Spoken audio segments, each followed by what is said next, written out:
Compassion in action. Ang Diyos po, laging gumagalaw po yan, gumagawa po yan sa pamamagitan ng kanyang habag. Kaya, alam nyo, napakabuti ng Diyos. Kaya, kung mapapansin po natin, ano po, siguro yung iba, kaya po, kuminsan parang iniisip niya sa sarili niya na okay naman siya. Dahil sa habag po ng Panginoon po yung mga bagay na yun. Kaya, do not be complacent as a Christian today. Marami po nagiging complacence dahil sabi nila, mabuti naman ng Diyos at hindi ako pababayaan ng Lord na kahit ganito lang ako, kahit na hindi ganap ang aming pagkaunawa at pagkakilala sa Kanya, hindi niya ako pababayaan. Yes, that was true. Totoo po yan. Hindi tayo pababayaan ng Lord dahil sobra-sobra yung tinatawag na compassion ng ating Panginoon. Okay.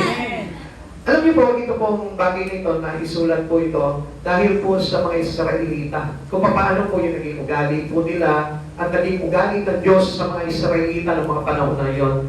At ito rin po yung tinutukoy din sa kapanahonan po natin kung paano yung ugali po natin pagdating sa mga bagay na napakabutit, napakasaganan pagpapala ng Diyos sa buhay natin. But sadly to say na parang hindi natin nasuklian ng maganda yung bagay na ito. Okay. The psalmist numbers God blessing to Israel. Dami po niyan. Kahit sa atin po, no? Marami po mga bagay na hindi natin lubos mabilang. Yung mga kabutihan ginawa ng Diyos o pagpapala na binigay sa iyo ng Panginoon. Sa Israel, ganito po yan. Israel delivered from slavery. Ang Diyos, Yahweh, pinalaya po itong mga Israelita para po hindi po sila maalipin ng mga ng Paraon. The Red Sea opened to save them from Pharaoh's army. Nakita niyo po na hinawi niya, hinati niya yung pulang dagat para po hindi po sila abutan itong mga kawal ng Paraon. They were led by the clouds during day and the fire at night. Kapag sila naglalakbay po into the wilderness, sa ilang naglalakbay po sila sa disyerto, nilililiman po sila ng ulap.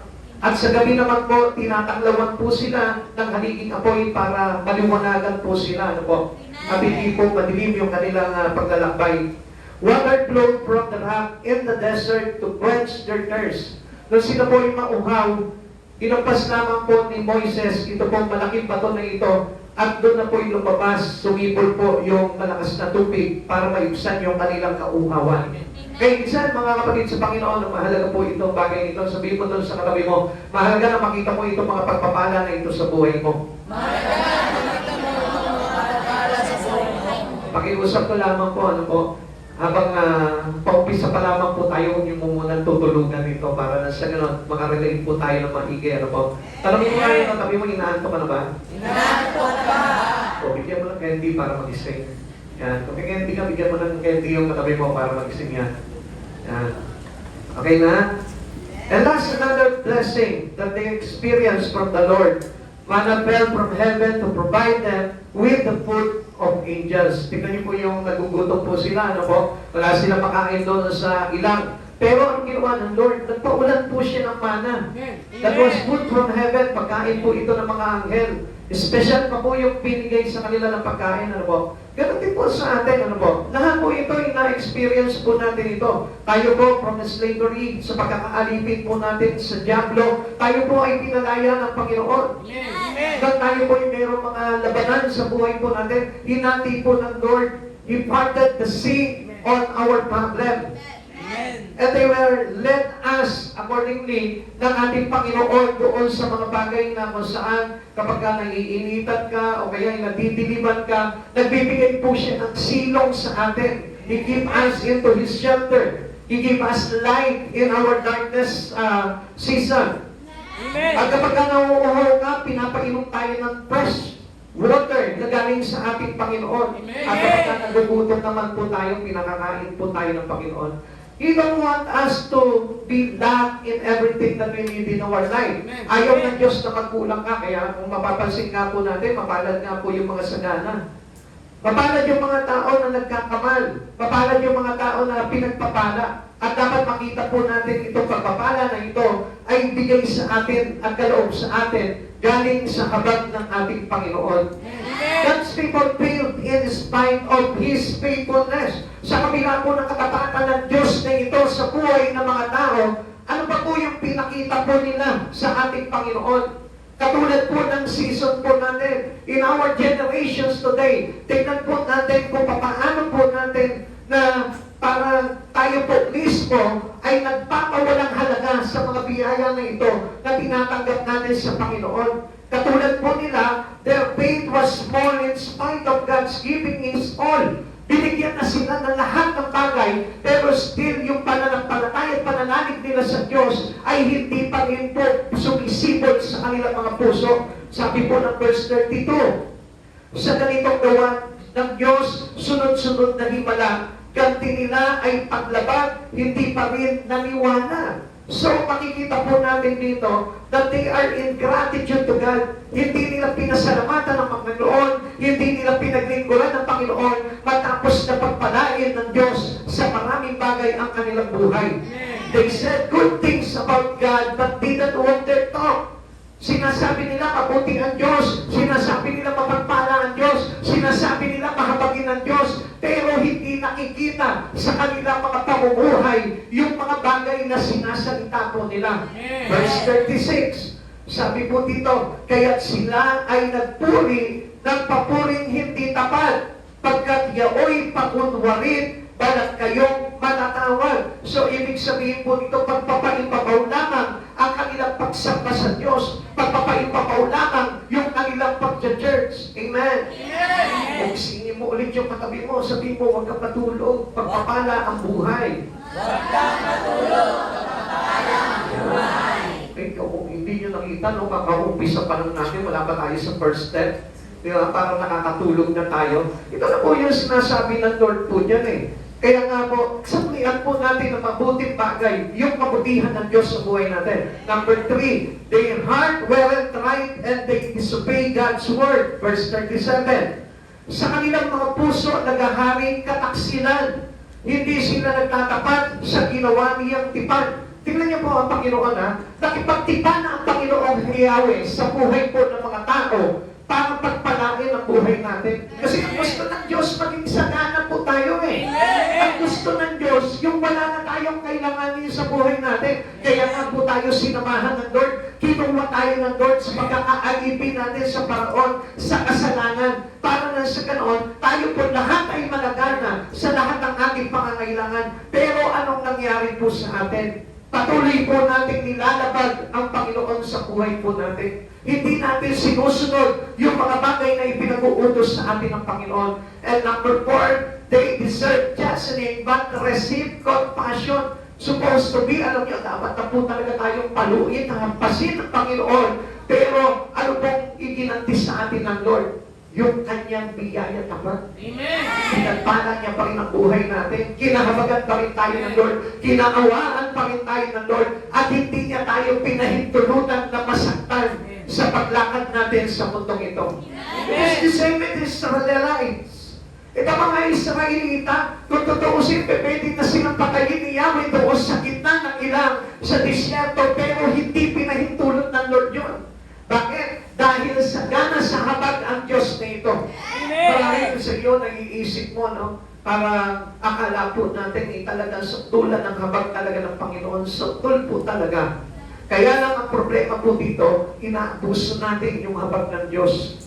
Pinagpala ang buhay mo, pero hindi mo maibalik sa Kanya yung pagpupuri mo. Pinagpala niya na malusog na pagkakatawan ng sarili mo, pero hindi mo magamit para paglingkuran ang Panginoon sa buhay mo. Kaya nga alam nyo, ang Diyos po talaga, sobra-sobra at sagana ang kanyang kahabagan, pero yun lamang po ang mangyayari sa mga tao na hindi marunong lumingap dito sa mga pagpapala ng Diyos na ito, ay nagiging disobedient at rebellious sa Panginoon. Kaya nga ingatan po natin yun, mga kapatid sa Panginoon. Now, what flows from compassion? Ano po ba yung dumadaloy dito sa habag ng Diyos na ito? Unang-una na-receive ng mga tao sa ating Panginoong mahabagin ay walang iba kundi yung kanyang pagpapatawad. Pinatawad tayong lahat sa kabila ng kakulangan po natin at pagkakasala po natin sa ating Panginoon. Kaya nga hindi po natin napapansin, lahat ng tao na naniwala kay Kristo, pinatawad niya na. Amen. There's still no action for them to do this repentance to God. Pero, anong ginawa ng Diyos? Hindi pa man nagagawa ng tao yung talagang paghingi ng tawad sa Panginoon, pinatawad na sila ng Lord.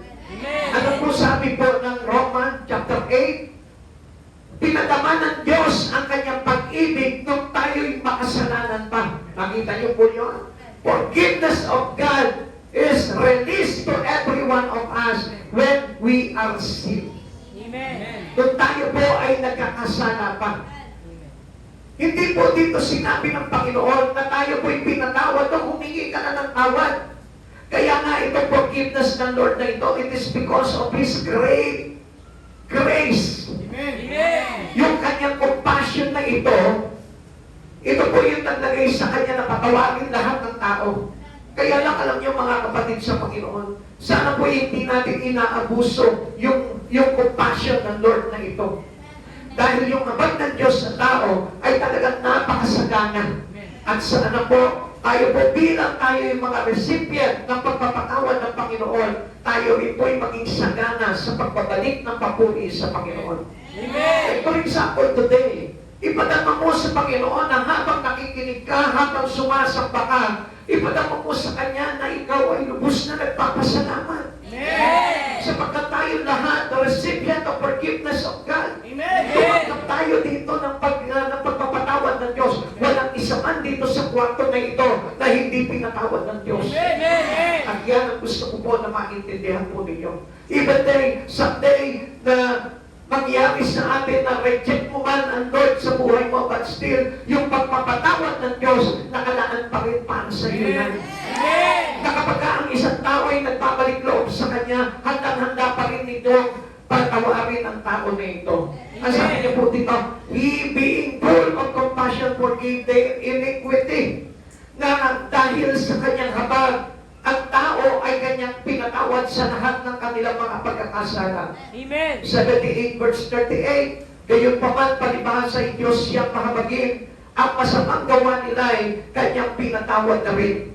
Tingnan niyo po mga kapatid sa Panginoon, minsan tayo pa yung nagmamalaki sa Lord. Samantalang tayo na nga yung pinatawad ng Lord doon sa mga kasalanan natin, pero nagawa pa rin natin pagpalakihan ng Diyos sa buhay natin.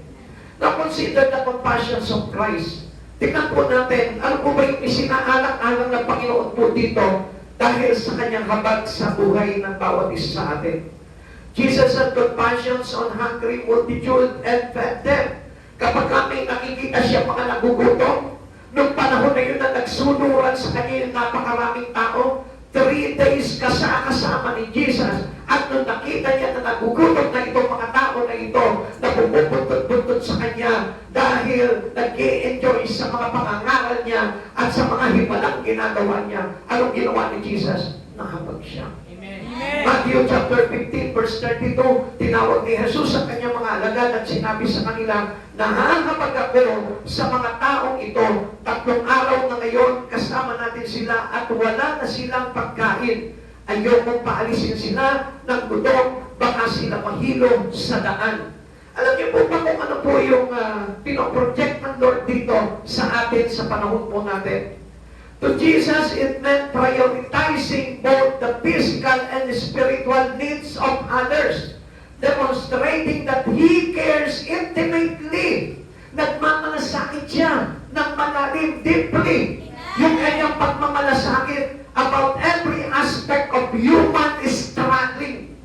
Kapatid sa Panginoon, kapag tayo po pala nag-i-struggle, ayaw ng Diyos na tayo po yung nagugutom. Amen. Ibig sabihin, hindi tayo gugutomin ng Lord sa mga kasagutan doon sa Kanyang tulong para sa iyo.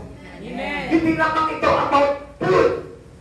Gusto ko po na maintindihan nyo, it is about the power, the presence, and the Spirit of God upon every one of us here. Amen. Na kapag ikaw nag-i-struggle ka, anong gustong iparanas sa iyo ng Lord?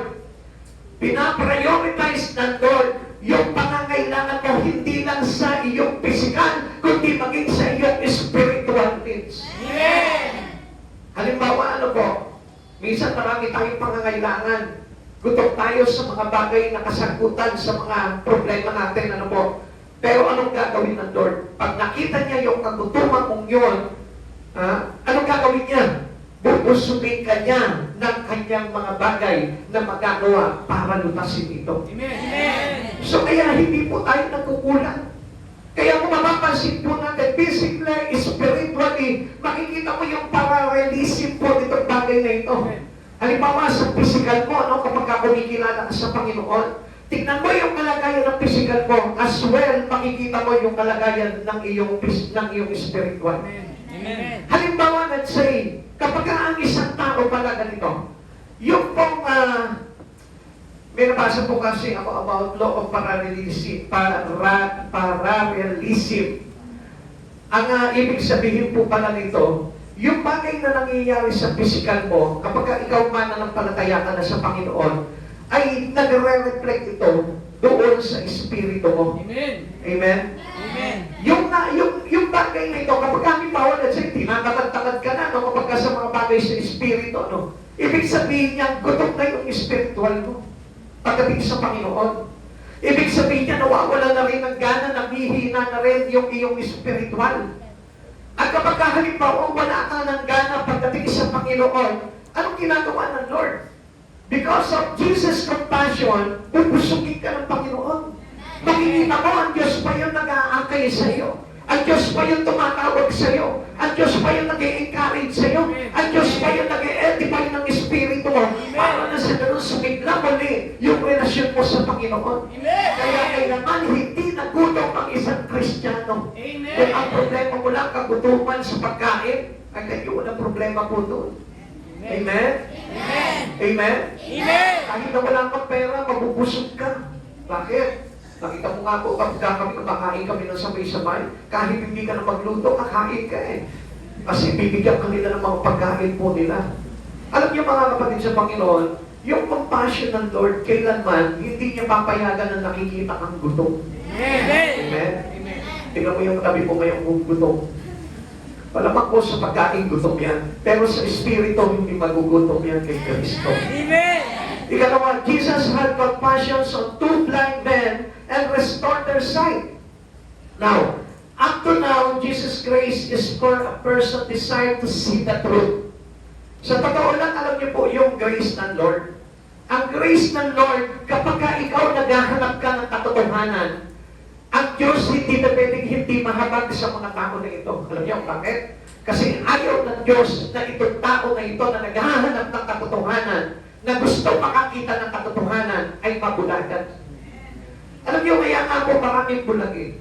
Especially the Christians today. Why they are blind spiritually. Hindi nila makita yung mga katotohanan kay Jesus. Alam niyo bakit? Kasi they don't desire to see the truth. Ikaw mismo mag-desire ka, what is the truth? Amen. At doon ipapakita sa iyo ng Panginoon kung ano yung katotohanan. Alam niyo, dati meron po akong kasama po, ano po, ang tigas ng ulo po ng tao na yun. Lagi kong kasama po yun, i-encourage ko po siya na lumapit sa Panginoon. Sabi ko, basta mananampalataya ka lang sa Lord. Tagal na ako nananampalataya. Pero bakit? Parang wala naman nangyayari sa buhay ko. Yun ang po ang lagi sinasagot niya sa akin. Basta mananampalataya at maniwala ka sa Lord.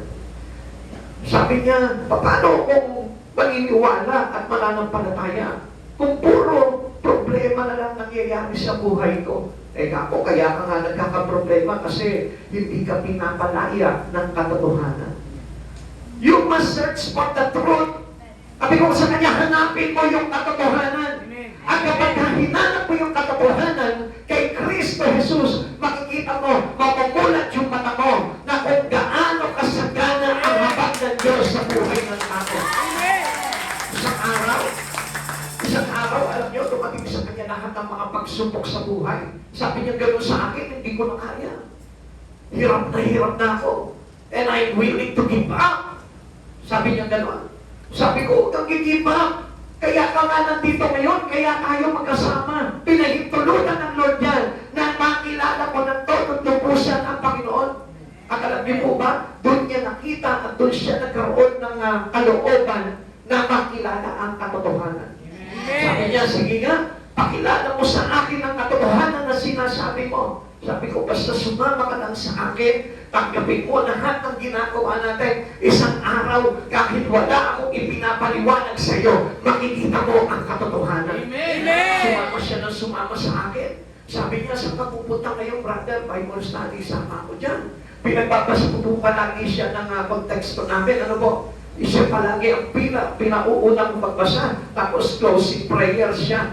Kaya alam niyo po, lumipas po yung panahon. Pagsama niya sa akin, sabi niya, brother, parang ang sarap po pala talaga na gawin itong mga bagay na ito.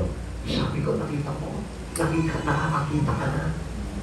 Hindi mo makikita talaga ang katotohanan kung hindi mo gagawin at hahanapin ang mga katotohanan tungkol kay Kristo. Kaya maraming nabubulagan pa at hindi nakaka-receive ng grace na para makakita siya ng katotohanan kay Kristo. It is because they don't want to search for the Lord. Ayaw niya hanapin eh. Nagtitiwala na lamang po siya na kapag nakikinig siya ng salita ng Diyos, okay na lahat. Hindi po ganun po yun. Kailangan by action dahil yung compassion of Christ is in action. Kaya kapag tayo po naniwala tayo into the grace of God, you make also an action. Amen. Kaya huwag kang maniniwala lamang. Basta-basta na wala kang gagawin for the glory of God, sapagkat lahat na nananampalataya sa Diyos na ang habag ng Diyos ay sagana, nagtitiwala siya, gumagawa siya kasama ng Panginoong Heso Kristo. Kaya tignan niyo po yung nangyari po dito sa dalawang bulan na ito. Sabi niya, Mateo chapter 20 verse 34, nahabag si Jesus sa kanila at hindi po ang kanilang mga mata. Agad silang nakakita at sila'y sumunod sa Kanya. Alam niyo po ba yung action nito dalawang bulan na ito? Sa ibang version, isa lang to si Bartimeo eh.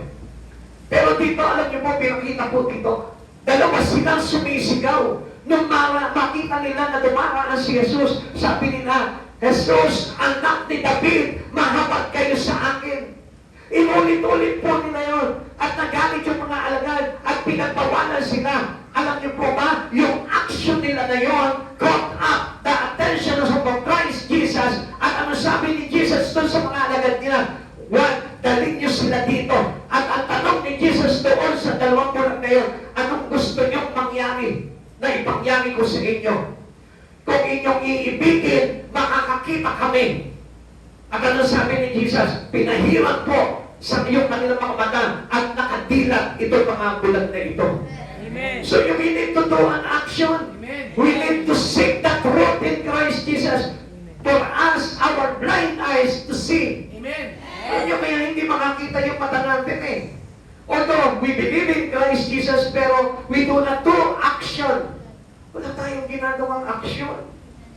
Kaya tuloy hindi po natin nakikita ng maliwanag yung katotohanan kay Jesu Kristo. Ano ba po itong compassions of Christ na ito that we consider? Jesus had compassion on a widow and resurrected her son. Alam niyo mga kapatid sa Panginoon, marami po sa atin ito yung problema eh. In our family, gusto natin pagbago yung mga anak natin. May sabihin mo sa katabi mo, huwag ka muna matutulog, maganda to para mabuhay ka rin. Tandaan po natin, gusto ko lamang po na malaman po ninyo, ang church is not the place to sleep. Amen? Because this is not your room. Amen. Diyan lamang po yun, sa mga inaantok, sige, free kayo matulog. Hello? Amen? Church is the place to worship. Amen. So, gusto ko na malaman po ninyo, okay? Ang sabi po dito, Jesus had compassion on a widow and resurrected her son. Tingnan niyo po ito Gusto natin yung pamilya natin mabago. Pero, kadalasan, many family today, they don't want the touch of Jesus to their family. Ayaw nilang pahipo. Ayaw nilang ipagkatiwala. Ayaw nilang dalhin kay Jesus. At ayaw nila ipamit itong kanilang mga pamilya sa ating Panginoon. Kaya nga, they don't receive resurrection. Bakit? Buhay naman yung anak ko Buhay naman yung mga mahal ko sa buhay. Yes, physically buhay. Pero spiritually, yun po yung wala. Kaya, Alam niyo mo, noong time na yon, ano po nangyari po dito? When a mother cried for her child's soul, God will answer. Ayaw mong iiyak sa Panginoon yung pamilya mo. When you cry, still God made for your action. Na kapag iniyak mo na yung pamilya mo sa Panginoon, gumawa ka ng aksyon. Anak, halika.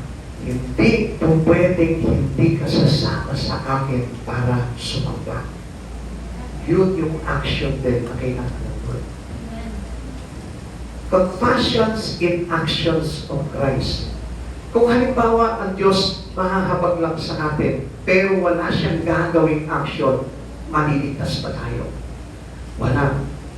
And the actions that He did through His Son, Christ Jesus, was nailed on the cross, died and resurrected. Tingnan niyo po yung action na yun. Grabe, para magkaroon tayo ng kaligtasan. Samantalang tayo gusto natin mabuhay, pero wala tayong ginagawang aksyon. Hindi na nga tayo kailangan magpapako pa sa krus. Kailangan na lamang na sumama ka, magsamba ka, magpuri ka, magpapostadi ka, mabubuhay ka na. Luke chapter 7 verse 30 to 14, na habang ang Panginoon ang kanya makita ang ina na namatay, kaya't sinabi niya rito, huwag kang umiyak. Nilapitan niya at hinipo ang kabaong at tumigil ang mga may pasa nito. Sinabi niya, binata, sinasabi ko sa iyo, bumangon ka. This widow allowed Jesus to touch the coffin of their son. Amen? Amen. At ano nangyari? Nabuhay itong kanyang binatang anak. Amen. Alam mo, kapag pinahintulutan mo si Jesus na hipuin ang anak mo, hipuin ang asawa mo, hipuin ang buong pamilya mo, hindi pa pwedeng, hindi bubuhayin ni Jesus ang mga yan. Kaya lang marami po sa atin, kapag tayo sumasamba sa Panginoon, hindi na tayo natututo, hindi na tayo marunong umiyak. Na parang wala na tayong iiyak sa Panginoon. Alam niyo po ba, ang dami pwede natin iiyak sa Lord. Pwede mong iiyak yung iyong bunso, yung iyong panganay, yung iyong mga kapatid, pinsan, magulang. Pwede mong iiyak freely to God. At alam niyo po ba, pag na-reach ng iyong pag-iyak, yung kahabagan ng Panginoon, I tell you, that is miracle into your life. Kaya po kung minsan, hirap na hirap tayo, bakit ganon? Hindi ko ma-encourage yung anak ko. Ayaw mo kasi iiyak sa Lord eh. Ayaw mo kasi na gumawa ng action para na sa ganon. Hibuin ng Lord yung iyong magmahal sa buhay.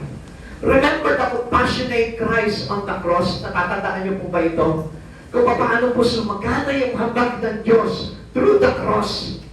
He forgave those who cursed and crucified Him. Yung mga nagpako sa Kanya, yung tumusok sa takiliran niya, yung mga taong umalibos na sa Kanya, pinatawad niyo.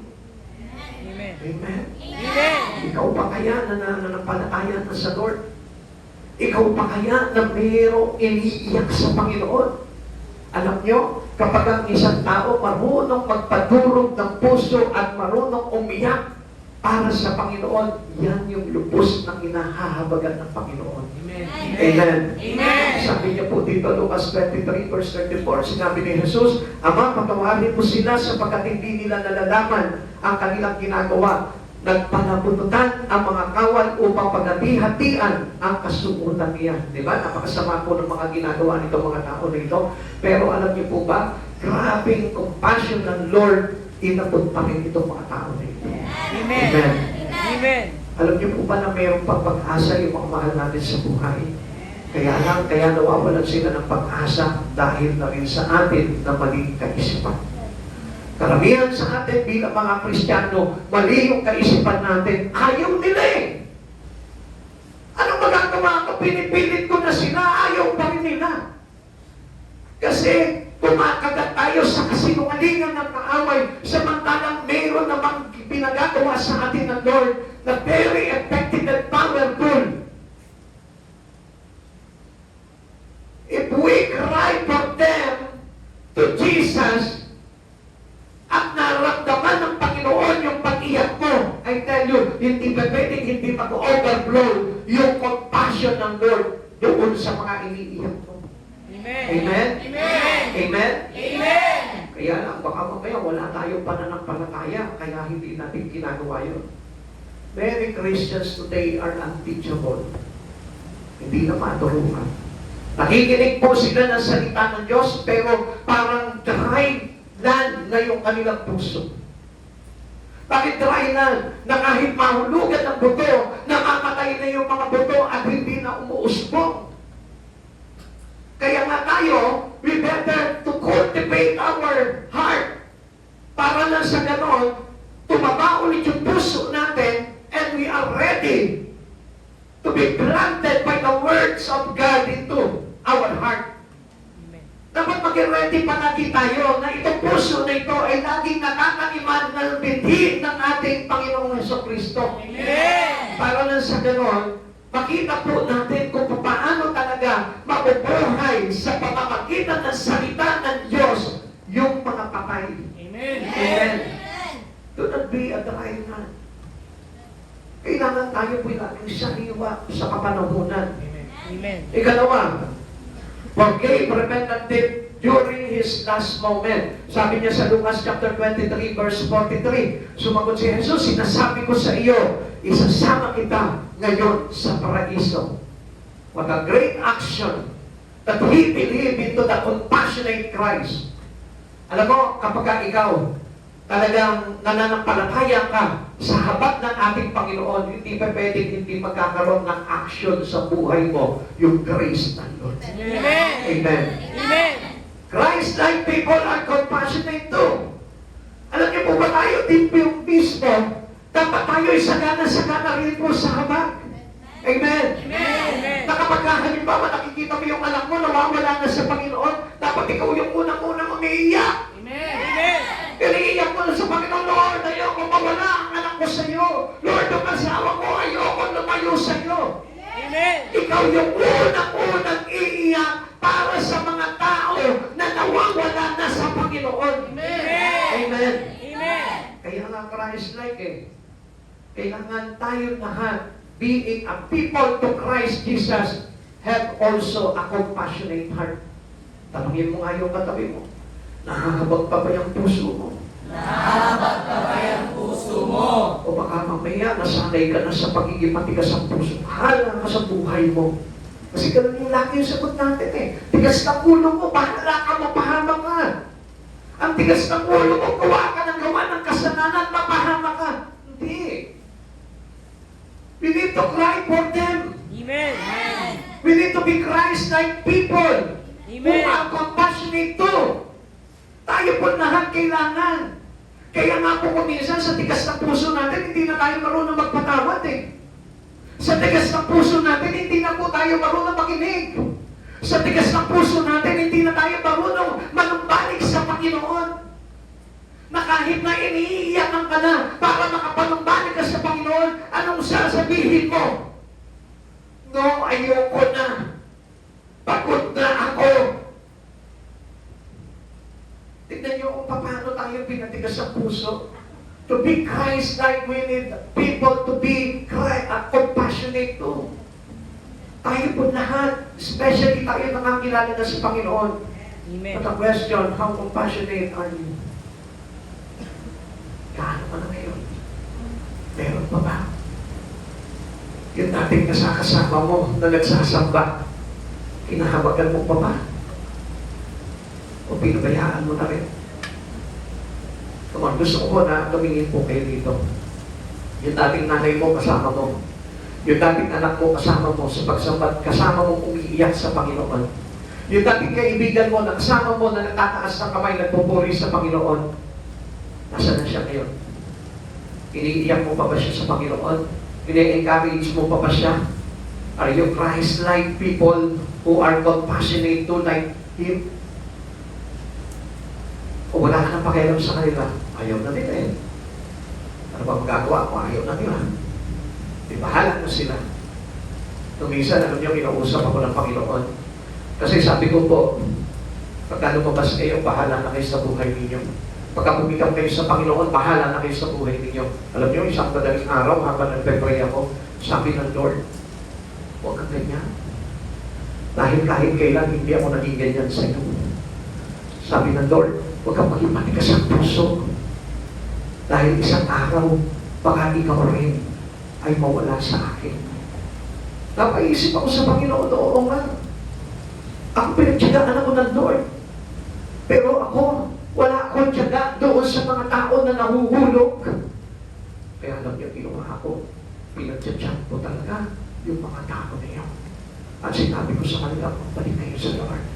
Kailangan niyo ang Lord. Kapatid sa Panginoon, kung wala yung puso ng paghahabag na katulad ng kay Kristo, ay dahil yung isang araw, mawawala ka rin sa Panginoon. Huwag mong i-practice na maging matigas yung puso mo. Huwag mong i-practice na hindi na ito tumitibok para sa kapwa mo. Dapat i-practice mo na habang nandyan si Kristo sa puso mo, magkaroon ka pa rin ng kahabagan sa mga tao na nawawala sa ating Panginoon. Amen. Ikalawa, grace flows from compassion. Kaya alam niyo, nawawala na po yung forgiveness natin eh. Dahil nga po tumitigas tayo. Now, we achieve grace through compassions of Christ. Alam niyo po yung kahabagan po ng Panginoon, yung biyaya ng Panginoon, sukdo lang po yan. Grabe po sa gana, sa biyaya ang ating Panginoon. Sabi niya po sa verse 38, gayon pa man palibasa ng Diyos siya mahabagin, at masamang gawa nila ay kanyang pinatawad pa rin. Dahil lang sa pag-ibig niya, hindi sila wawasakin. Kung siya may nagagalit, ito'y kanyang pinipigil. Grabe kasi palibasa, mahabagin eh. Sabi po dito, palibasa ay ang Diyos ay mahabagin. Kaya lang alam niyo po, huwag naman po tayo abuse into His grace. Dapat pahalagahan natin, bigyan natin ng paggalang yung habag ng Diyos at biyaya sa buhay natin. Amen. Alam niyo po, kung minsan po kasi, ang pinapahalagan na lang natin yung grace eh. Pero yung nagbigay sa atin ng grace, hindi na natin pinahalagan sa buhay natin. Wow, mahabagin ang Lord. Sabi natin, ano po, hindi ako pababayaan ng Lord, mahabagin ang Lord. Pero yung grace lang yung i-enjoy natin. Pero nakalimutan natin na magbalik tayo ng pasasalamat doon sa nagbigay ng grace na yon.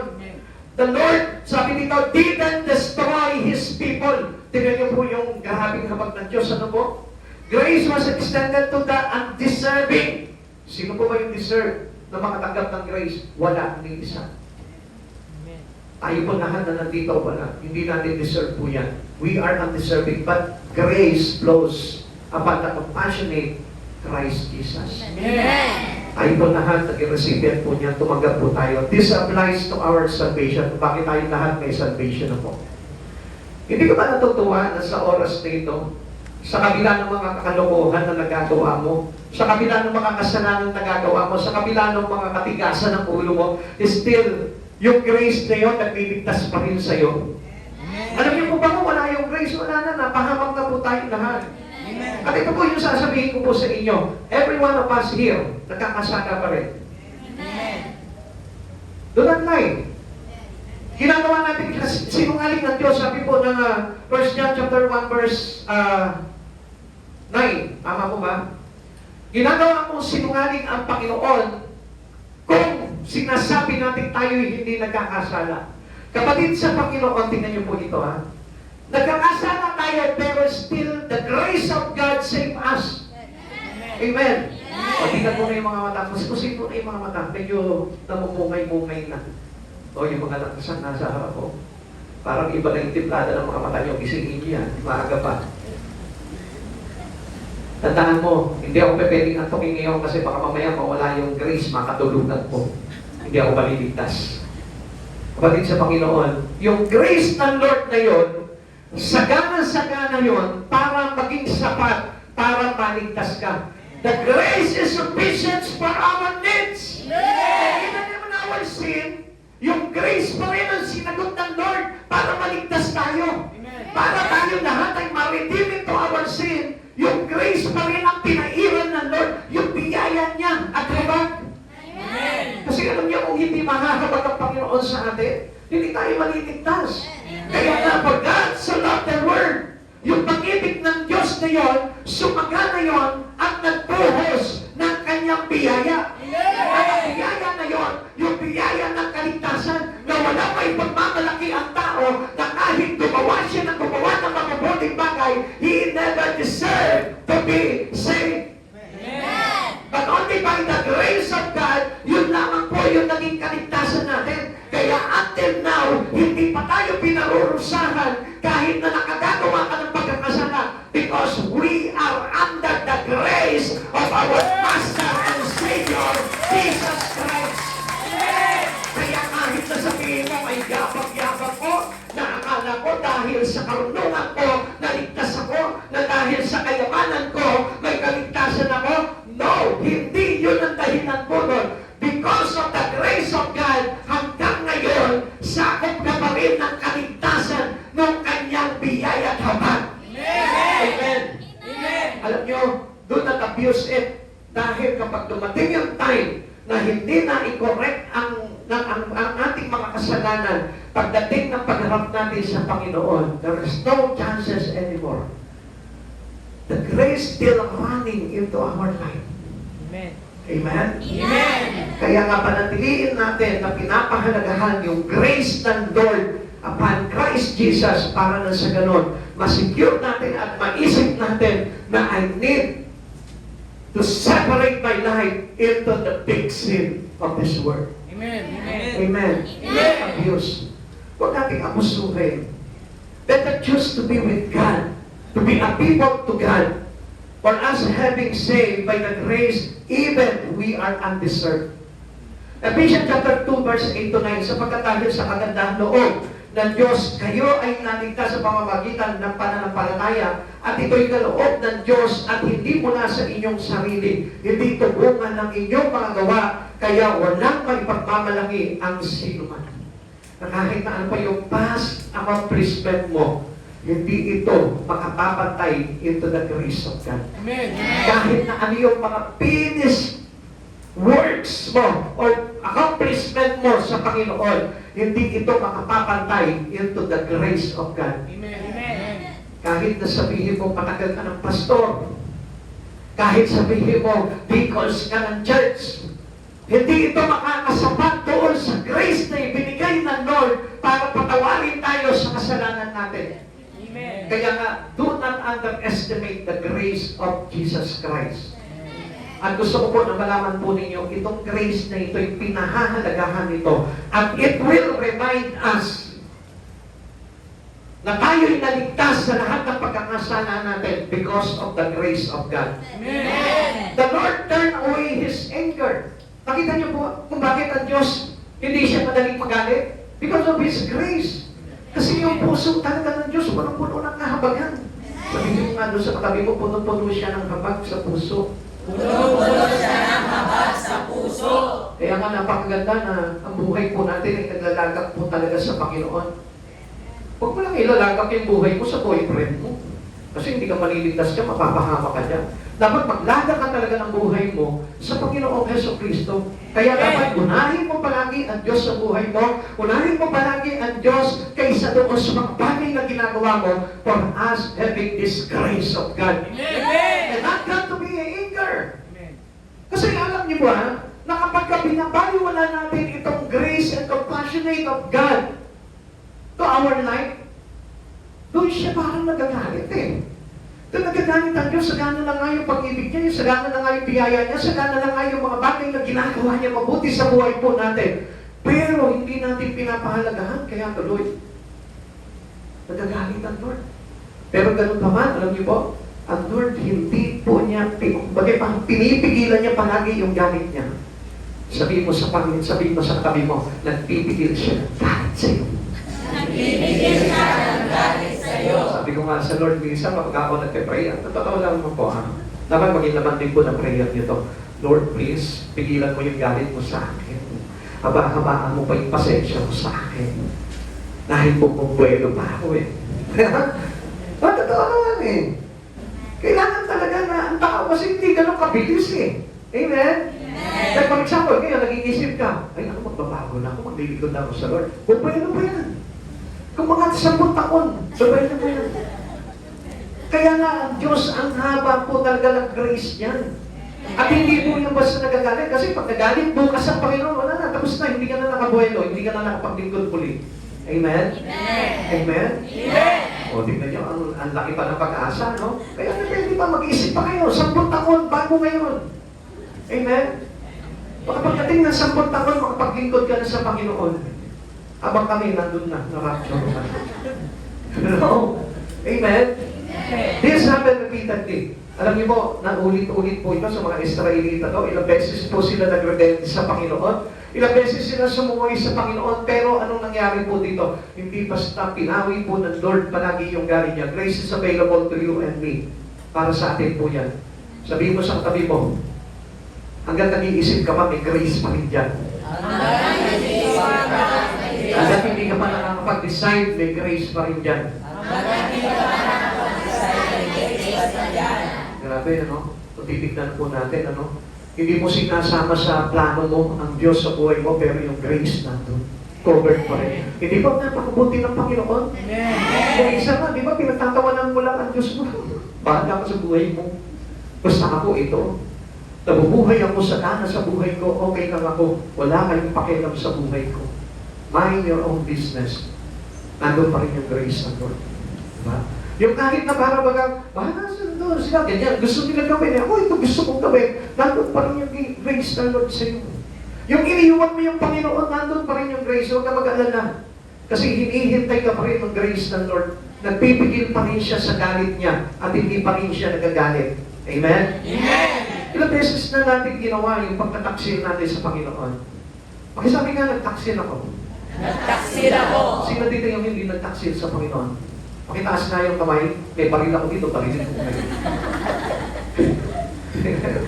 Mamaya may biglang tumaan sa kaway, no? Hindi pala nagtaksil. Sino dito yung nagtaksil na sa Panginoon? Ilang libong beses na? Ang dami na, nakita nyo, libo na yung binanggit ko, no? Pero mas marami pa, no? Totoo naman po yun eh. Lagi tayo nagtataksil sa Panginoon, pero yung grace, napakasagana. Amen? Pero hindi nyo po ba napansin? Sa ilang libong pagtataksil natin sa Panginoon, nandyan ka pa rin. Hindi ka pa rin binibiniwan ng Panginoon. Ito ang pinakapasakit dito eh. Yung kapag ka nakakagawa ka na ng pagtataksil sa Panginoon na wala ka pa, ibig sabihin nun, saan ka pa kukuha ng grace? Kaya nga, I tell you, huwag na huwag mong iiwan ang Diyos sa buhay mo. Amen! Because the grace is sufficient for every needs of us. Amen! Sagana. Huwag mong iiwan ang Diyos. Amen! Sabi mo sa katabi mo, huwag mong iiwan ang Diyos. Huwag mong iiwan ang Diyos! Amen? Amen! Totoo po yan. Mahirap iwanan ang Diyos. Pag iwanan mo ang Diyos, saan ka pa kukuha ng grace? Dati, sa Lord lang. Sa Panginoong Jesucristo lang. Hindi kayo makakakuha ng grace doon sa kaibigan yung pastor, sa kaibigan yung pare, sa kaibigan yung ministro, sa kaibigan yung propeta. Only to Christ Jesus. Amen! You have never leave us, never leave Jesus and forsake Him. Dahil tandaan po natin, siya yung susi para tayo maligtas. 1 Peter chapter 3, verse 18. Sabagat si Kristo ay walang kasalanan ay namatay ng minsan para sa inyong ng mga makasalanan upang iharap kayo sa Diyos. Siya ay pinatay sa laman at muling binuhay sa Espiritu. Alam niyo po ba yung pinapatungkulan po nito ng ating Panginoon? Tingnan niyo po yung dito. To receive the grace of salvation described in 1 Peter chapter 3, verse 18, you simply believe, repent, and surrender your life to Jesus Christ. To whom? To Jesus Christ. Manampalataya ka sa Kanya. Magpaligtod ka sa Kanya. Isuko mo sa Kanya yung buhay mo. To receive that grace of salvation. And this grace is a free gift of God that cannot be earned. It is received through faith in His ultimate sacrifice. Dito galing yan, no? Kung hindi siya nagpapako dito, hindi lalabas yung grace niyo. Amen. Amen. Ang hirap ng pinagdaanan ng Panginoong Jesucristo para lamang tayo ay sumagana sa habag ng Diyos. Amen. Imagine that, ang gagawin lang ng tao, ano lang, simply believe, repent, and surrender your life to Jesus. Pero hirap na hirap pa rin gawin po ng tao po yun. Nandiyan na yung grace of salvation, ang gagawin na lang naman po ng tao, tatlong bagay, believe, repent, and surrender to Jesus Christ. Hindi pa kagawa-gawa. Kaya nga, ano pa po yung kaligtasan na mahahanap po natin without the grace of God? Our compassionate Lord extends grace to every people who choose Jesus. Sabihin mo sa katabi mo ngayon, piliin mo si Jesus. Piliin mo si Jesus. Huwag mong pipiliin ng ibang bagay. Piliin mo si Jesucristo sa buhay mo. Sapagkat kapag si Jesus ang unang-unang pinili mo sa buhay mo, lahat ng bagay susunod sa iyo. Hindi pa pwedeng mawawala yung mga bagay na masigit na inuna mo para kay Kristo. Gusto ko po na malaman po ninyo, pag inuna mo yung mga bagay na yon kaysa kay Kristo, lahat yun mawawala. Amen. Amen. Pero si Kristo Jesus, mawala man lahat ng bagay na yon, kailanman hindi ka iiwan, ipapabayaan ng Diyos. Amen? Amen. Minsan ang pinapahalagahan natin ng mga bagay. Pero itong Jesus na ito, that we need to choose importantly in our life, yun yung nire-reject natin. Yun yung pinagkakawalan natin. Pastor, kasi minsan lang ako makahanap ng boyfriend eh. Maraming boyfriend. Amen? Sino dito yung maraming boyfriend? Taas ang kamay, paparilin natin. I tell you the truth, na yung compassionate Lord, siya yung nagbibigay sa atin itong habag na ito para lamang tayo ay sumagana sa kaligtasan. At alam niyo, kung iisipin po natin ito, paano tayo maliligtas without the grace that having from Christ Jesus? Kaya nga kung hindi natin pipiliin si Jesus sa buhay natin, ipagpapalit natin sa ibang bagay si Jesus at tayo po ay mawawala sa Kanya, paano tayo magkakaroon ng kaligtasan? We cannot achieve salvation with our own works. Na kahit na magpakabait ka na magpakabait, magpakabait ka na magpakabait, kung iiwanan mo si Jesus at ilalet ko mo yung paglilingkod mo kay Jesus, paano ko maliligtas? Kaya nga yung iba isang milyong beses na nag-iisip, nagdi-decide kung paglilingkoran nila si Jesus o hindi, until now, hindi pa na nakakapag-decide. That's no. Makinig ka, kapatid. Kung hanggang ngayon hindi ka pa nakakapag-decide na paglingkuran si Jesus sa buhay mo, alam niyo po ba, ang laking mawawala sa iyo. Just Jesus is the greatest decision that we ever had in our life. Amen. Masigit pa yan sa karir mo. Masigit pa yan doon sa mga bagay na pinapangarap mo. Dahil si Jesus, pag pinili mo sa buhay mo, I tell you, pinili mo ang pinakamainam na bagay. Pastor, hindi ko kayang iwanan itong bagay na ito eh. Pastor, hindi ko kayang iwanan itong mga bagay na ito. Ano ba yung bagay na yun? Kaya bang iligtas niya? Kaya bang dali niya sa buhay na walang hanggan? Kaya nga, better choose Jesus in your life at makita mo ang kahalagahan ni Jesus sa buhay mo. Amen. This grace means the thing we choose importantly in our life. Hindi mo natin mararanasan yung grace ng Lord kung hindi mo pinili yung pinakamahalagang bagay sa buhay mo, si Kristo Jesus. Another close from compassion is understanding. Mahalaga na itong bagay na ito dahil kung hindi tayo inunawa ng Diyos, marahil na tayo nasa kapahamakan. What flows from compassion? Number one is forgiveness flows, and the grace flows, and last is the understanding flows. Ito po yung mga nag-umapaw doon sa kahabagan ng ating Panginoon. Awit 78 verse 39. Nagunita pa ni Yahweh, sila yung mga tao lamang hangin di na magbabalik matapos ng pangharaan. Kapatid sa Panginoon, napakaikli ng buhay. The shortest ever we have in our life yung buhay po natin, napakaikli lang.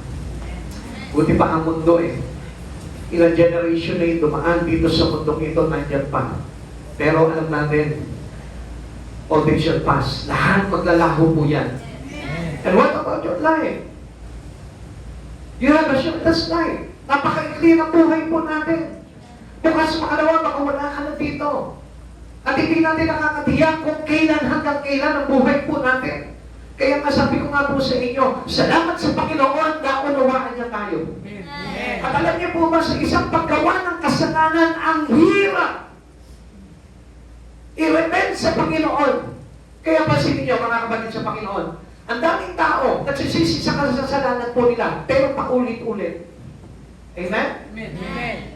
Paano na lamang about shortest time of life we have kung hindi natin naabutan yung totoong pagpapahingi ng tawad sa Panginoon? Paano tayo maliligtas? Buti na naman ang Diyos ay nauunawaan tayo. Amen? Amen. Sabi mo sa katabi mo, nauunawaan ka sa pagtulog mo ngayon. Grabe habag ng Diyos, ano? Grabe yung kanyang kahabagan sa tao. Nakahit na halimbawa na parang wala na. Pero nakahabag pa rin siya sa iyo. Bakit? Kasi nauunawaan tayo na Lord. Yes, totoo po yan. Maniwala po kayo. Ang sabi niya gano'n, He remembered that they were but flesh. Tao ka lang, sabi mo nga eh. Amen? Kaya nga lagi mukhang bigibig ng tao, tao lang ako. Yun yung problema natin. Tao ka lang, pero ayaw mo doon itigit yung buhay mo sa Panginoon. Kaya kapag tao ka lang, pag sinabi mo tao lang ako, I am only as flesh, dapat lumapit ka na sa Panginoon. Kasi hindi po talaga tayo maliligtas sa pagiging tao lang natin eh. Dapat understand our weaknesses. Naiintindihan niya yung mga kahinaan po natin. Kaya nga hindi pa siya nagagalit sa atin. At nakunita niya na tayo'y parang mga hangin lamang, na dahaan lamang at pagkatapos wala na. Compassion makes redemption possible. Dahil lamang sa habag ng Diyos. Kung hindi niya naunawaan yung kalagayan po natin, I tell you, ano mangyayari sa iyo? Hindi tayo maliligtas. Kaya nga kapatid sa Panginoon, buti na lamang naalala tayo ng Panginoon. Buti na naman naalala tayo ng Panginoon na meron tayong mga kahinaan. Buti na lamang alam ng Panginoon na tayo po lahat ay tao lamang. Buti na lamang alam niyo ang Lord, naalala niya na tayo ay walang kapangyarihan. But only through faith, we receive the power because of Christ Jesus. Now, kung hindi po natin alam po yung mga bagay na yun, kapatid sa Panginoon, sino tayo? Wala lang. At hindi tayo magkakaroon ng kaligtasan kung hindi dahil sa malaking pangunawa ng Diyos sa buhay ng bawat isa sa atin. Hindi niyo po ba napansin, ilang beses na tayo nawala, tapos bumalik sa Panginoon, nawala na naman muli, iniwan na naman ang Lord, nawala na naman muli, iniwan na naman ang Lord. Pero nauunawaan ka pa rin ng Lord. Grabe yung pangunawa ng Lord. Sa akin yung gawin yun. Puyo pa. Amen? Halimbawa, naubusan na ako ng pasensya. Sino ka sa akin? Pero sa Lord, grabe. Dahil kahit na mawala ka, bumalik ka, mawala ka, bumalik ka, mawala ka, bumalik ka. Hindi ko na alam kung anong tawag doon eh. Pero ang Diyos, inunawa pa rin tayo. Naalala pa rin niya yung mga bagay patungkol sa atin. Isaiah 49 verse 14 to 16. Ngunit ang sabi ng mga taga-Jerusalem, pinabayaan na tayo ni Yahweh, nakalimutan na niya tayo. Ang sagot ni Yahweh, palilimot kaya ng ina ang sarili niyang anak? Hindi kaya niya mahalin ang sanggol niyang iniluwal? Kung mayroon pang inang lumilimot sa kanyang anak, hindi ko kayo kalilimutan kahit sandali. Jerusalem, hindi kita malilimutan. Pangalan mo'y nakaukit sa aking mga banal. Your name is written in His heart, in His hand. Ikaw na nandiyan ka ngayon. Swerte ka. Mapalad ka dahil yung pangalan mo nasa palad ng Diyos. Amen. Amen? Amen. Kaya nga, when God reaching every people on earth, makikita mo, aabutin ka niya. At makikita mo yung pangalan mo doon. Bakit? Kasi hindi ka nakakalimutan ng Diyos. Amen. At dalangin ko sa Panginoon na kapag inabot niya yung kamay niya sa iyo, Huwag mong hayaan mabura yung pangalan mo doon sa kanyang kamay. Dahil gusto ng Panginoon na ito, lagi kanya naaalala. Lagi mong aabutin ang Panginoon when He reaches you, when He is reaching out for you. Lagi mong aabutin siya. Sapagkat ang Diyos na ito, sa kawalan, sa buhay mo, inaabot ka ng Diyos. Amen. When your name was written on His hand, hindi ka kailanman makakalimutan ng Panginoon. Kaya hindi mo po napapansin, bakit ganito sabi ni Pastor, pag ako umalis sa Panginoon, mapapahamak ang buhay ko. Hindi naman until now, ito ko, malusog pa rin ako, maganda pa rin ako, maayos pa rin ang buhay mo. Bakit? Kasi naunawaan ka ng Lord. Pero sinasabi sa iyo ng Panginoon, do not waste these important things that is given for us by God, His understanding. Yung kanyang pag-unawa, huwag nating abusuhin. Dahil sa sandali na tayo po ay mawala doon sa pag-unawa na yun, I tell you, tayo rin po ay mapapahamak. Compassion takes the brevity of life into account. Tingnan niyo, kinukonsider pa rin ang habag ng Panginoon, yung kaiklian ng buhay. We're like a wind that passes away. Isinasaalang-alang ng Panginoon yung kaiklian lang ng buhay natin. Kaya nga gusto ng Lord. Itong oras na to, you must decide quickly. Sabi mo sa Lord, Lord, gamitin mo na yung buhay ko. Lord, ayusin mo na yung buhay ko. Lord, magkaroon na ako ng interest sa iyo, Lord. Lord, pag-ipahayag ko na yung buhay, yung salita mo na nagbibigay ng buhay sa tao. Come on, napakainti ng buhay. Hindi natin alam kung hanggang kailan. Kaya nga, we must take this opportunity to have God already. To have the grace of God. Para na sa ganon, mag-end man yung buhay natin, hindi na sayang. Nagkaroon ng sa-isa yung buhay ng isang tao. Huwag mong gamitin yung buhay mo sa kung anong bagay lamang na hindi magdudulot sa iyo ng kaligtasan. Spend your whole life to become an instrument for Him, to become the instrument of His gospel, para na sa ganon, magkaroon ng sa-isa yung buhay na ibinigay sa iyo ng Panginoon. Tayo po lahat magsitayo.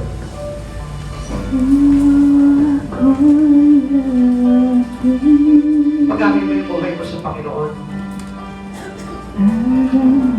Yung simpleng mga bagay na pinapagawa sa iyo ng Panginoon, napakahalaga po niyan.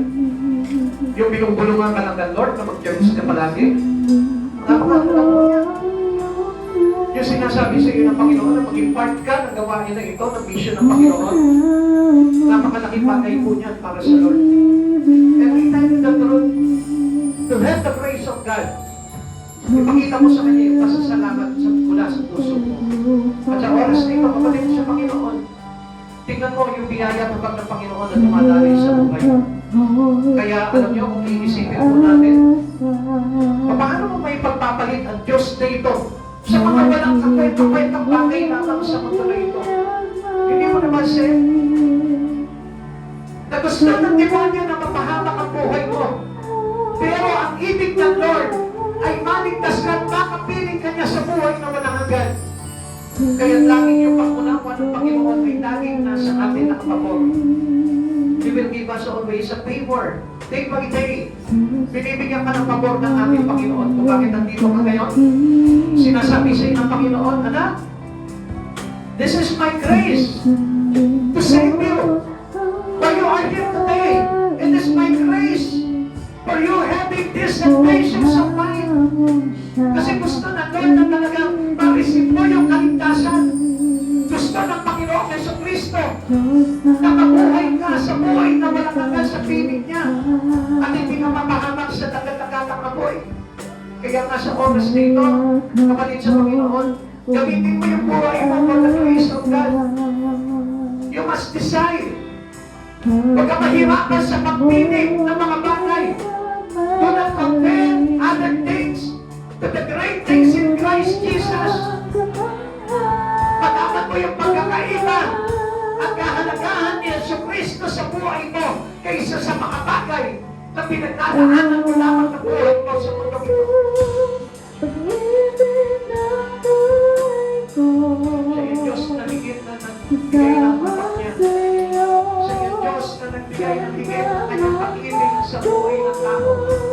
At sa oras na ito, kapatid sa Panginoon, gusto Gusto ko malaman ko na inuunawa lamang tayo ng Panginoon para hanggang sa huli tayo ay mailigtas ng Diyos. Awitan mo siya, parangalan mo siya, sapahan mo siya, at pagtipuan mo siya sa buhay mo.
Gusto ko po sa oras na ito na maintindihan niyo po yung bagay na ginawa at sinakripisyo ng ating Panginoong Jesucristo.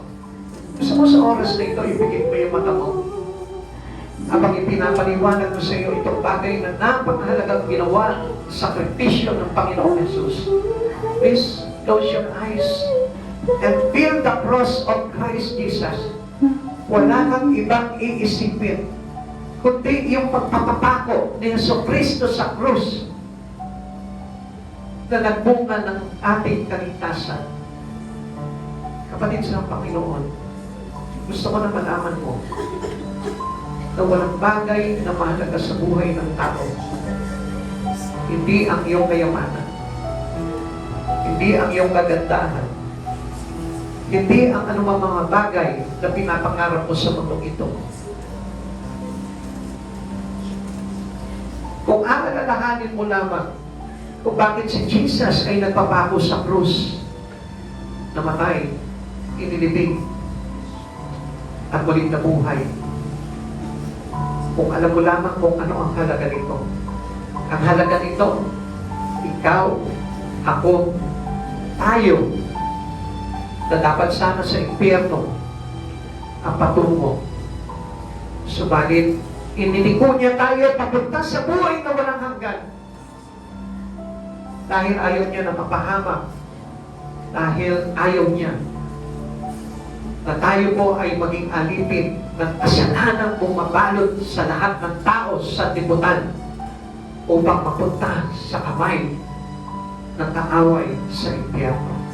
Kaya sa oras nito, kapatid sa Panginoon, His grace is sufficient for every one of us here. Hindi ang pera, hindi ang kayamanan, hindi ang karunungan ng sanlibutan ang kailangan ng isang katulad natin, kundi ang higit na mahalaga na kailangan ng isang tao ay si Jesucristo, ang kanyang kahabagan, ang kanyang pag-ibig, ang kanyang pangunawa at pagpapatawad na ibinuhos niya upang hindi tayo mapahamak at tayo'y maligtas pagdating ng araw sa buhay na walang hanggan.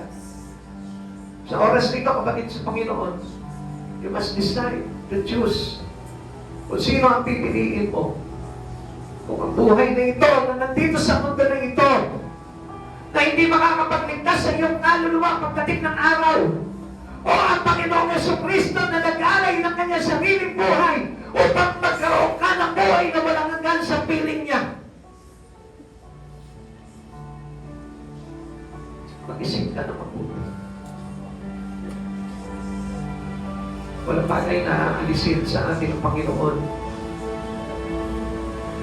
kundi ang nag-iisang kasalanan na nagdudulot sa iyo ng kamatayan. Ang Diyos ay saganang magkaloob at kailanmay hindi niya tayo sinumbatan. Narinig mo ba na sinumbatan ka ng Panginoon nung pinagpala niya ang buhay mo? Narinig niya ba na sinabi sa iyo, "Ayan, pinagpala kita sa kabila ng iyong kasalanan"? Hindi niya sinabi yun. Kundi ang sinabi ng Panginoon sa buhay natin, "My grace is sufficient for all your needs." Ginulitan ng Panginoon na may hindi lamang ang ating buhay. Kaya pinagsisikapan niya na tayo po'y magkaroon ng kaligtasan, na tayo po'y magkaroon ng pagkikipag-isa sa ating Panginoong Jesucristo. Alalahanin mo yung mga masamang bagay na nagawa mo. At gusto ko na malaman mo na sa oras na ito, sa dami ng kasalanan na nagawa mo, lahat ng yan ay kinalimutan ng Diyos, nilinis ng Diyos, pinura ng Diyos, at ikaw ngayon ay bago na kay Jesucristo at may kaligtasan. Ganong kagrabe ang habag ng Diyos. The past, the present, and the future sin of you. It is covered already through the cross. Nilinis na ito ng banal na dugo ni Jesus. Kaya huwag mo nang ipagpalit si Jesus sa anumang mga bagay. Isang bagay na lamang. Isang bagay na lamang ang mga pagpapawala sa atin. Na kapag binitawan mo si Jesucristo sa buhay mo at ipinagpalit mo sa ibang bagay,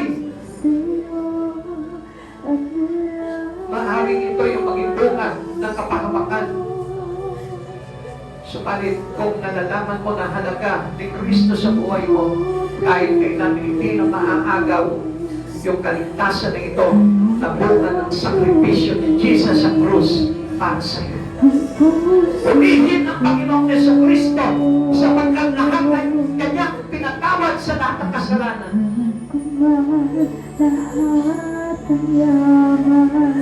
Pasalamat tayo sa Panginoon dahil inuunawa niya tayo sa lahat ng ating kalagayan. Kung nakikita mo na hindi ka napapahamak, na kahit na minsan lumayo na yung puso mo, lumayo na yung kalooban mo sa Panginoon, na kahit minsan hindi ka na nakakapag-church, na kahit minsan hindi ka na nakakapag-pray, pero nandiyan pa rin ang Panginoon. Hindi ka pa rin niya pinapahamak, hindi niya pa rin pinababayaan na mapahamak ka. Because of His grace, tapat siya Diyos at kailanmay hindi siya lumimot sa mga pangako niya na binitawan sa mga tao na nananalig sa kanyang magpapailanman. Ikaw yamang hinahanap, ang pangarap ko sa sapat, Panginoon, Panginoon Jesus. Ikaw ang yamang hinahanap, ang pangarap ko sa sapat, Panginoon.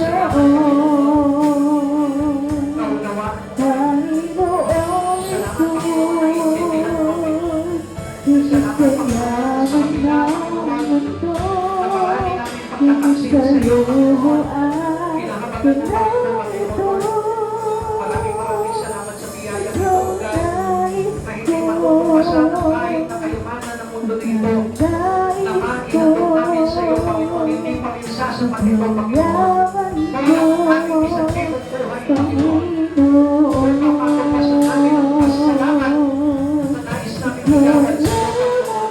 Na pagpunin mo, Diyos, Lord, sa kabila, Panginoon, that we are at the center of this grace, O Lord. Ibigay mo pa rin po sa amin, Panginoon, ang biyaya at kapagpunin. Maraming salamat po, Panginoon Diyos. Pagin mo na lahat ng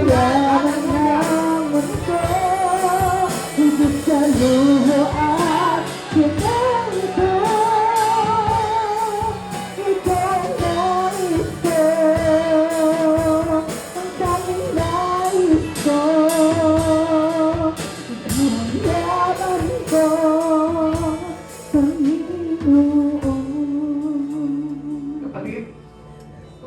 man mga kasalanan pa na nagagawa sa mga panahon ito.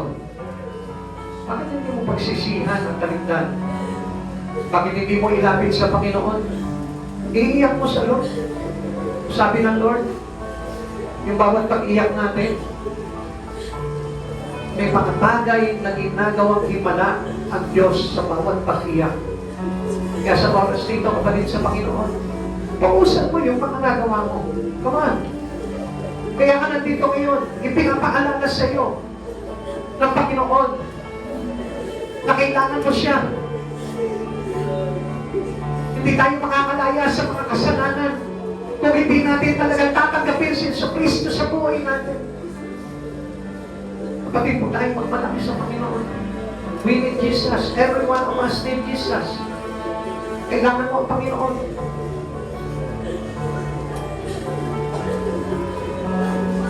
Alam ko na lahat po tayo dito ay nagkulang.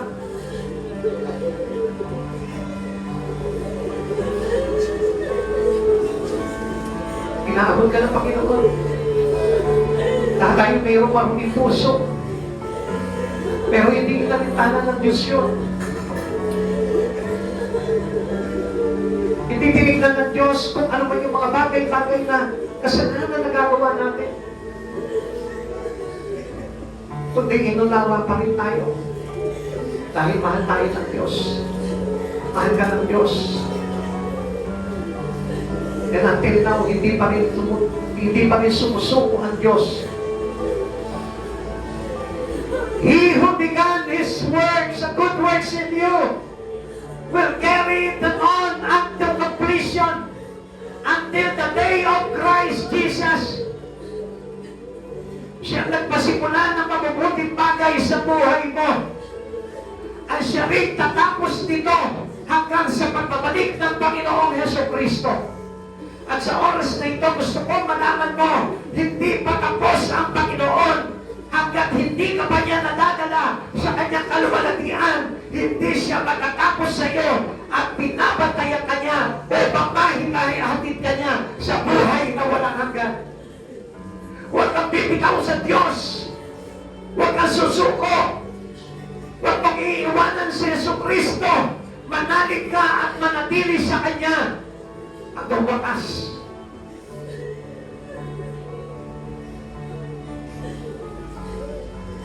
Hallelujah. Pinupuri ka namin, Panginoon. Pinasasalamatan ka namin, Panginoon, na lubos-lubos aming mga puso. Maraming salamat po, Lord. Salamat sa biyaya mo. Salamat sa napakabuti mo, napakaganda na habang mo, Panginoon, ay pinaranas sa bawat isa amin, O Lord. Salamat, Panginoon Jesus. Kung hindi dahil sa iyo, Lord, matagal na kaming napahamak, O God. Wala na sanang pag-asa ang buhay ng bawat isa, O God. Wala na sanang saysay ang buhay na ito, Panginoon Jesus. Panginoon, papasalamat kami sa iyo. At sa oras nito, Panginoon Jesus, abutin mo ang bawat puso namin, Panginoon, na nauuhaw, nagugutom sa kabanalan mo, Panginoon Jesus. Kataya mo, Panginoon, ang bawat isa na narito ngayon, Lord. Dalangin ko na maunawaan nila, Panginoon, at hindi nilang pagtawanan ang mga bagay na dakila mula sa iyo, Panginoon. Sapagkat sa huling araw, Panginoon, sabi mo na sa iyo ang huling halakhak. At sa oras nito, Panginoon Jesus, ang sino man, Panginoon, na nagtatapat sa iyo at patuloy na nagpapadurog sa iyo, Panginoon, nagpapakubaba, humihingi ng tawad sa iyo sa oras nito, Lord, kalingayin mo po sila, patawarin mo po sila, kahabagan mo po sila, at ibuhos mo sa kanila, Panginoon, ang masaganang pagpapatawad mo, masaganang kahabagan mo, masaganang kaunawaan. Ibigay na po sa amin na patuloy na nagtitiwala at nagpapalinis sa iyong kabanalan. Panginoong Jesus, salamat sa kabutihan mo, Lord, sapagkat inabot mo kami, Panginoon, ng biyaya at habag mo at kagandahang loob na umaapaw mula sa puso mo, Panginoong Jesus. Maraming salamat po, Lord. Dahil alam po namin na sa oras nito, Lord, nilinis mo na kami sa lahat ng aming mga pagkakasala. Binago mo na ang aming mga isipan. Itinuwid mo na ang bawat landasin namin hindi tama. At sa oras nito, Panginoon, naniniwala kami na ang bawat lakad namin, O Lord, ay lakad papunta sa buhay na walang hanggan sa piling mo, Panginoong Jesus. Maraming salamat po, Panginoon. Pagpalain mo po ang bawat isa na nakinig ng iyong salita, natuto sa iyong mga salita, tinatawad ng iyong salita. Salamat po, Panginoong Jesus. Pagpalain mo po sila, siksik-biglig at umaapaw na pagpapala. Ilayo mo po sila, Panginoon, sa anumang mga paggawa ng kasalanan. Ilayo mo po sila, Panginoon, sa mahigpit na pagtukso at sa mahigpit na pagsubok. Ilayo mo po kami lahat sa anumang mga bagay na hindi magbubunga sa amin ng kaligtasan. Maraming salamat po, Panginoon, at sa aming pag-uwi, O Lord, hinihiling po namin sa iyo na sa lahat ng aming pupuntahan, maluwalhati po kami ihatid at ipag-uwi, Panginoon, sa aming mga tahanan. Maraming salamat po sa iyong kabutihan. Ingatan mo po ang aming mga sasakyan. Ingatan mo po ang aming mga pamilya, ang aming mga kabuhayan. Ingatan mo po, Panginoon, maging ang aming mga kalusugan. Hayaan mo, sumagana kami sa pagpapala mula sa iyo. Sumagana kami, Panginoon, sa pagpapatawad mo. Sumagana kami, Panginoon, sa mga mabubuting bagay mula sa iyo, Panginoon. Maraming salamat po, Panginoong Jesus. Muli po, O God, sa iyo po namin ibinabalik ang lahat ng ito sa tanging pangalan mo po lamang in Jesus' name. Amen and amen. God bless you.